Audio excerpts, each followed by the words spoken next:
રસોડાના કામને સરળ બનાવવા માટે વર્ષ 2026માં આ ખાસ ગુજરાતી કિચન હેક્સ ખૂબ જ ટ્રેન્ડમાં છે. આ ટિપ્સથી તમે પૈસા અને મહેનત ત્રણેય બચાવી શકશો. ગેસ અને સમયની બચત. કઠોળ પલાળવાની રીત. જો તમે કઠોળ પલાળવાનું ભૂલી ગયા હો તો તેને ગરમ પાણીમાં 1 કલાક માટે પલાળી રાખો. રાંધતી વખતે થોડો ખાવાનો સોડા ઉમેરવાથી તે ઝડપથી બફાઈ જશે. One pot mill. ગેસ બચાવવા માટે દાળ, ચોખા અને શાકભાજી એકસાથે કુકરમાં રાંધવાની પદ્ધતિ અપનાવો. આનાથી વાસણો પણ ઓછા બગડશે. ઇન્ડક્શન અને એર ફ્રાયરનો ઉપયોગ. આધુનિક કિચનમાં ગેસની અછત કે ખર્ચ બચાવવા માટે ઇન્ડક્શન કૂકટોપ અને એર ફ્રાયરનો ટ્રેન્ડ વધ્યો છે. ખાસ કરીને તળવાને બદલે એર ફ્રાયરમાં હેલ્ધી નાસ્તો બનાવી શકાય છે. શાકભાજી અને ફ્રૂટ સ્ટોરેજ હેક્સ. ટમેટાં તાજા રાખવા. ગરમીમાં ટમેટાં જલ્દી બગડી જાય છે. જો ટમેટાં પૂરેપૂરા પાકેલા ન હોય તો તેને ફ્રીજમાં રાખવાને બદલે સૂર્યપ્રકાશથી દૂર ઠંડી જગ્યાએ છૂટા રાખો. તેને ક્યારેય એકની ઉપર એક ન ગોઠવો. લીમડાના પાનનો જાદુ. અનાજ અને કઠોળમાં જીવાત ન પડે તે માટે તેમાં સૂકા લીમડાના પાન અથવા પારાની ગોળીઓ રાખવાનો પરંપરાગત નુસ્ખો આજે પણ સૌથી બેસ્ટ છે. નાના રસોડાનું આયોજન. જો રસોડું નાનું હોય તો મેગ્નેટિક ઓર્ગેનાઇઝર અને વોલ માઉન્ટેડ શેલ્ફ લગાવો. આનાથી પ્લેટફોર્મ પર જગ્યા ખાલી રહેશે અને કામ કરવામાં સરળતા રહેશે. Pro tip. હંમેશા રસોડામાં રસોઈ કરતી વખતે જાડા સુતરાઉ ટુવાલનો ઉપયોગ કરો, જેથી ગરમ વાસણો પકડવામાં સરળતા રહે અને હીટ રિટેન્શન પણ જળવાય. સાફ સફાઈના સ્માર્ટ હેક્સ. ચાની ગરણી ચમકાવવા. સ્ટીલની ગરણી જો કાળી પડી ગઈ હોય તો તેને ગેસની ફ્લેમ પર થોડી સેકન્ડ ગરમ કરો. બધી જામી ગયેલી ગંદકી બળી જશે પછી બ્રશથી સાફ કરી લો. તે બિલકુલ નવી જેવી થઈ જશે. ફૂડ સેવિંગ અને સ્ટોરેજ. માટલાનું પાણી.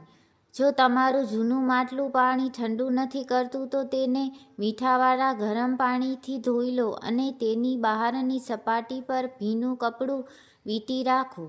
તે ફરીથી ફ્રીજ જેવું ઠંડુ પાણી આપવા લાગશે. લોટમાં બરફનો ઉપયોગ.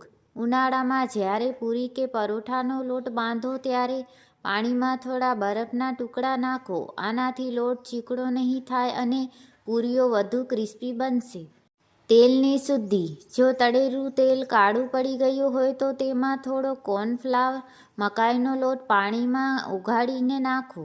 બધો કચરો લોટ સાથે ચોંટી જશે અને તેલ ફરીથી ચોખ્ખું થઈ જશે. આધુનિક ગેજેટ્સ અને સમયની બચત. Air fryer magic. તેલ બચાવવા માટે હવે બટેકાની ચિપ્સ કે નાસ્તો તળવાને બદલે એર ફ્રાયરમાં માત્ર 1 ચમચી તેલથી બનાવો. આ 2026નો સૌથી મોટો હેલ્થ ટ્રેન્ડ છે. Induction cooking. ગેસના વધતા ભાવ વચ્ચે ઇન્ડક્શનનો ઉપયોગ વધ્યો છે. દૂધ ઉકાળવા કે ચા બનાવવા માટે ઇન્ડક્શન વાપરવાથી ગેસની મોટી બચત થાય છે. Multi-level organiser. રસોડાના ડબ્બાને ઉપર-નીચે ગોઠવવાને બદલે સ્ટેમ્ડ રેક્સ, પગથિયાવાળા સ્ટેન્ડ વાપરો, જેથી પાછળ રાખેલા ડબ્બા પણ સરળતાથી દેખાય. Quick kitchen tips. ખાંડના ડબ્બામાં કીડી. ખાંડમાં કીડી ન પડે તે માટે તેમાં 2-3 લવિંગ નાખી રાખો. નવી ટીપ. આજના સમયમાં રસોડામાં ઝીરો વેસ્ટ ટ્રેન્ડ ચાલે છે. શાકભાજીની છાલને ફેંકવાને બદલે તેને સૂકવીને ખાતર તરીકે છોડમાં નાખો અથવા તેનાથી ઇન્સ્ટન્ટ સૂપ સ્ટોક બનાવો. વધેલી રોટલીના વઘારેલા ટુકડા. વધેલી રોટલીને ફેંકવાને બદલે તેને કાપી દહીં અને મસાલા નાખી વઘારેલી રોટલી બનાવો જે બાળકો માટે ઉત્તમ નાસ્તો છે. બટાકા અને ડુંગળી. ક્યારેય બટાકા અને ડુંગળીને એક જ ટોપલીમાં સાથે ન રાખો. ડુંગળીમાંથી નીકળતા ગેસને કારણે બટાકા જલ્દી સડી જાય છે અથવા તેમાં ફીણઘા છૂટી જાય છે. મસાલાની સુગંધ. મસાલાની સુગંધ જાળવી રાખવા માટે તેને ગેસની સગડીથી દૂર રાખો. ગરમીને કારણે મસાલાનો સ્વાદ અને તેલ ઉડી જાય છે. કાચના વર્ણોની ચમક. કાચના ગ્લાસ કે કપ પર જો સફેદ દાગ પડી ગયા હોય તો તેને વિનેગરવાળા પાણીથી ધોવો. કાચ ફરીથી નવા જેવો ચમકી ઉઠશે. આજેકાલ રસોડાની બારીમાં નાના કુંડામાં ફુદીનો, કોથમીર અને કડી લીમડો ઉગાડવાનો ટ્રેન્ડ છે. આનાથી તમને તાજી વસ્તુઓ તો મળશે જ, પણ રસોડાનું વાતાવરણ પણ શુદ્ધ રહેશે. સ્માર્ટ કુકિંગ અને બેકિંગ. ક્રિસ્પી ભજીયા. ભજીયાનું ખીરામાં થોડું ગરમ તેલ અને ચપટી ચોખાનો લોટ ઉમેરવાથી ભજીયા એકદમ ક્રિસ્પી બનશે અને તેલ પણ ઓછું શોષશે. વાસણની તેલની વાસ. મછલી અથવા ઈંડા બનાવ્યા પછી વાસણમાંથી આવતી વાસ દૂર કરવા માટે તેમાં થોડા કોફીના ગુંદા અથવા વપરાયેલી ચાની પત્તી ઘસો. વાસ ગાયબ થઈ જશે. ચોપિંગ બોર્ડની સફાઈ. લાકડાના કે પ્લાસ્ટિકના ચોપિંગ બોર્ડ પર લીંબુ અને મીઠું ઘસવાથી તેના પરના બેક્ટેરિયા અને દાગ બંને દૂર થાય છે. સ્ટોરેજ અને મેન્ટેનન્સ. સિંગદાણા સ્ટોર કરવા. સિંગદાણાને લાંબા સમય સાચવવા હોય તો તેને સહેજ શેકીને ઠંડા કરી એરટાઇટ ડબ્બામાં રાખો. તેમાં જાળી કે જીવાત નહીં પડે. બિસ્કિટ નરમ ન પડે તે માટે બિસ્કિટના ડબ્બામાં 1 ચમચી ખાંડ નાખી રાખો. ભેજને કારણે બિસ્કિટ ક્યારેય નરમ નહીં પડે.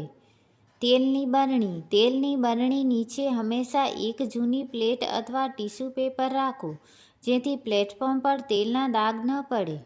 હેલ્થ અને હાઇજીન. કોથમીર સાચવવાની રીત. કોથમીરને ધોઈને કોરી કરી લો, પછી તેને એક સ્ટીલના ડબ્બામાં પેપર નેપકિન સાથે રાખો. કોથમીર 10-15 દિવસ સુધી તાજી રહેશે. ગોળમાં કીડી. જો ગોળના ડબ્બામાં કીડીઓ થતી હોય તો તેને આસપાસ થોડો તજનો પાવડર છાંટી દો અથવા ડબ્બામાં 2-3 તજના ટુકડા મૂકો. દૂધ ઉભરાતું અટકાવવા. દૂધ ગરમ કરતી વખતે તપેલીની ઉપરની ધાર પર થોડું ઘી કે તેલ લગાવી દો અથવા તપેલી પર એક લાકડાનો ચમચો આડો મૂકી દો. દૂધ ઉભરાઈને બહાર નહીં આવે. ખીચડીનો સ્વાદ. ખીચડી બનાવતી વખતે તેમાં થોડા વઘારેલા આદુ મરચાં અને હિંગ કુકર ખોલ્યા પછી ઉપરથી ઉમેરો. સ્વાદ બમણો થઈ જશે. ગ્રેવીમાં તેલ ઓછું કરવા. જો શાકમાં તેલ વધારે થઈ ગયું હોય તો તેમાં થોડીવાર માટે બરફનો ટુકડો નાખો. તેલ ઠંડુ થઈને બરફની આસપાસ જામી જશે, જેને તમે સરળતાથી કાઢી શકશો. કાકડીની કડવાશ. કાકડી કાપતા પહેલાં તેના ઉપરનો ભાગ કાપીને ત્યાં મીઠું ઘસવાથી જે સફેદ ફીણ નીકળશે તેનાથી કાકડીની કડવાશ દૂર થઈ જશે. પ્રેશર કુકરની લીકેજ. જો કુકરની રિંગ ઢીલી થઈ ગઈ હોય અને વરાળ બહાર નીકળતી હોય તો રિંગને 10 મિનિટ ફ્રીજમાં મૂકી દો, તે પાછી ટાઈટ થઈ જશે.